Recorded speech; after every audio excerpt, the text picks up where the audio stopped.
Hi friends, welcome to my channel Kilari Gana talks. నా పేరు గణకృష్ణ అండి. ఈరోజు మన టాపిక్ వచ్చి జగన్ గారి ప్రభుత్వంలో పేదలందరికీ 30 లక్షల ఇళ్ల పట్టాలు అయితే ఇచ్చారు. వాటిలో కొన్ని ఇల్లులు అయితే ఇప్పటికే కన్స్ట్రక్షన్ అయితే అయ్యింది. ఇప్పుడు వాటిని రిజిస్ట్రేషన్ చేసేదానికి ప్రక్రియ అయితే గవర్నమెంట్ తీసుకుంటుంది. దీనికి సంబంధించి ప్రభుత్వం నిన్న ఒక ఆర్డినెన్స్ అయితే వదిలింది. పేదలందరికీ అంటే ఇచ్చిన 30 లక్షల ఇళ్ల పట్టాలకు సంబంధించి రిజిస్ట్రేషన్లు అయితే ఇంకా ఈ నెల 27వ తేదీ నుంచి అంటే జనవరి 27వ తేదీ నుంచి ఈ ప్రక్రియని ప్రారంభించాలనేసి మన ఏపీ ప్రభుత్వం అయితే ప్రయత్నిస్తుంది. దీనికి సంబంధించిన పూర్తి వివరాలు ఇప్పుడు మనం ఈ వీడియోలో తెలుసుకుందాం. పేదలకు ఇళ్ల స్థలాల్లో సరికొత్త చరిత్ర. సుమారు 30 లక్షల జగనన్న ఇళ్ల పట్టాలకు రిజిస్ట్రేషన్. పేదలకు ఇచ్చిన ఇళ్ల స్థలాలు రిజిస్టర్ చేసిన ప్రభుత్వంగా రికార్డు. ఈ నెల 27 నుంచి రిజిస్ట్రేషన్ల ప్రక్రియ ప్రారంభం.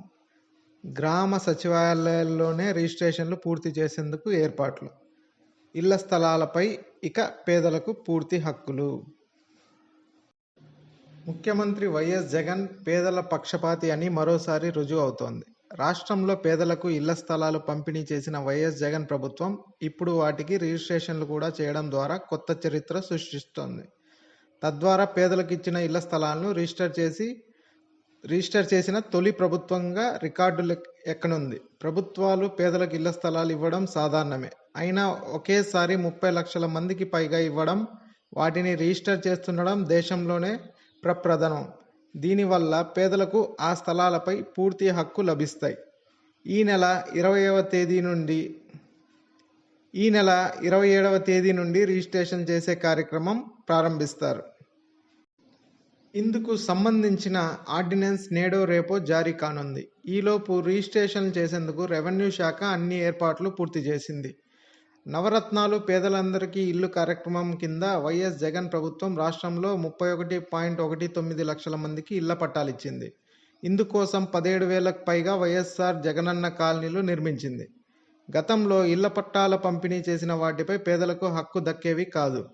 డి పట్టాలు కావడంతో అనుభవించడం మినహా వాటిపై సర్వ హక్కులు లేకపోవడంతో పేదలు వాటిని అవసరానికి వినియోగించుకునే అవకాశం ఉండేది కాదు.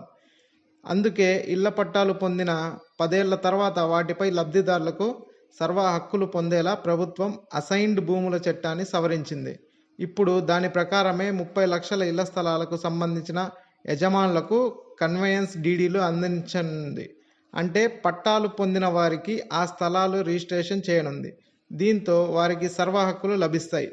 ఈ పట్టాలు 10 ఏళ్ల గడువు ముగిశాక ఆటోమేటిక్గా సేల్ డీడ్లుగా మారతాయి. నేరుగా ఆ స్థలాలను అమ్ముకోవడానికి, ఇతర ప్రయోజనాల కోసం వినియోగించుకోవడానికి అవకాశం ఏర్పడుతుంది. యుద్ధ ప్రాతిపదికన రిజిస్ట్రేషన్లు. ఈ నెల 27 నుంచి గ్రామ వార్డు సచివాలయాల్లో రిజిస్ట్రేషన్ల ప్రక్రియ మొదలు కానుంది. ప్రభుత్వం తరఫున వీఆర్ఓ పేదలకు రిజిస్ట్రేషన్ చేస్తారు. ఇందుకోసం గ్రామ వార్డు సచివాలయాలను జాయింట్ సబ్ రిజిస్ట్రార్ కార్యాలయాలుగా గుర్తిస్తూ ప్రభుత్వం ఉత్తర్వులు ఇచ్చింది. పంచాయతీ కార్యదర్శులు, వార్డు పరిపాలనా కార్యదర్శులు, జాయింట్ సబ్ రిజిస్ట్రార్లు వ్యవహరించనున్నారు. సీఎం జగన్ ఆదేశాలతో యుద్ధ ప్రాతిపదికన ఈ పట్టాలకు రిజిస్ట్రేషన్ చేసే కార్యక్రమాన్ని నిర్వహించేందుకు ఏర్పాట్లు చేశారు. ఇందుకోసం మంగళవారం రెవెన్యూ శాఖ ఉన్నతాధికారులు జిల్లా కలెక్టర్తో వీడియో కాన్ఫరెన్స్ నిర్వహించారు. వచ్చే నెల 9 కల్లా రిజిస్ట్రేషన్ ప్రక్రియ పూర్తి చేయాలని నిర్ణయించారు. ఆర్డీఓ, సబ్ కలెక్టర్, తహసీల్దారు ఆయా మండలాల్లో ప్రభుత్వం పంపిణీ చేసిన ఇళ్ల పట్టాల డేటా, లబ్ధిదారుల వివరాలు, వారికి కేటాయించిన ప్లాట్లు, వాటి నంబర్లు, హద్దులు పరిశీలించి రిజిస్ట్రేషన్లకు సిద్ధంగా ఉండాలని ఆదేశించారు. జాయింట్ కలెక్టర్లు పట్టణ, గ్రామీణ ప్రాంతాల్లో ఏర్పాటు చేసిన జగనన్న కాలనీలను సందర్శించి క్షేత్రస్థాయిలో అన్ని ఏర్పాట్లు చేయాలని సూచించింది. పేదలకు ఇచ్చే కన్వీనియన్స్ డీడీలు సరిగ్గా ఉన్నాయా లేదా, అందులో ఖచ్చితమైన డేటా ఉందా లేదా చూడడంతో పాటు రిజిస్ట్రేషన్లకు ఇబ్బంది లేకుండా చూడాలని ఆదేశించింది. రిజిస్ట్రేషన్లు పూర్తవగానే అర్హులకు కన్వేయన్స్ డీడీలు పంపిణీ చేయాలని స్పష్టం చేసింది.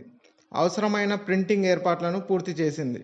ఈ కార్యక్రమం సజావుగా జరిగేందుకు అన్ని జిల్లా కలెక్టర్లలో కంట్రోల్ రూమ్లు ఏర్పాటు చేయనుంది.